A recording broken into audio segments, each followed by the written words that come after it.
Cvetni kanal Kruna VD vam prikazuje sobna paprat, neobična biljka. Sobna ili čupava paprat je savršena za stan bez mnogo svetla. Ako je vaš stan mali ili ima nedovoljno svetlosti, ovo je biljka koja će vam osvežiti prostor. Sobna paprat poznata je i pod nazivima čupava ili kovrđava paprat i nefrolepis. Napreduje dobro i u prostorijama u domu gde ima malo prirodnog svetla, a više vlage. Paprat nefrolepis ima razdeljene listove i veoma lep oblik. Formira velike bokore sa paperijastim listovima.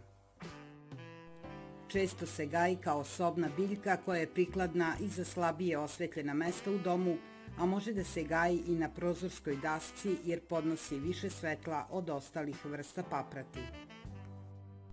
Nefrolepis ima razdeljene listove koji u prirodnom staništu mogu da dostignu i do 1 metra i zato se često zove i kraljica prašume.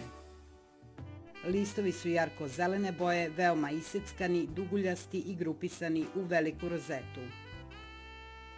Paprat nefrolepis voli visoku vlažnost vazduha čak i do 60%. Tokom leta treba ga prskati redovno vodom u kojoj nema kreča. A prskati ga treba i preko zime kada je u prostoriji gde je suv vazduh. Pri prskanju kapljice vode treba da se rasprše i po donjoj strani listova. Vlaga se povećava iako se paprat posadi u plastičnu saksiju, a na podmetač stave vlažni kamenčići. Optimalna temperatura za paprat nefrolepis je leti od 18 do 21 stepen, a zimi od 14 do 15 stepeni.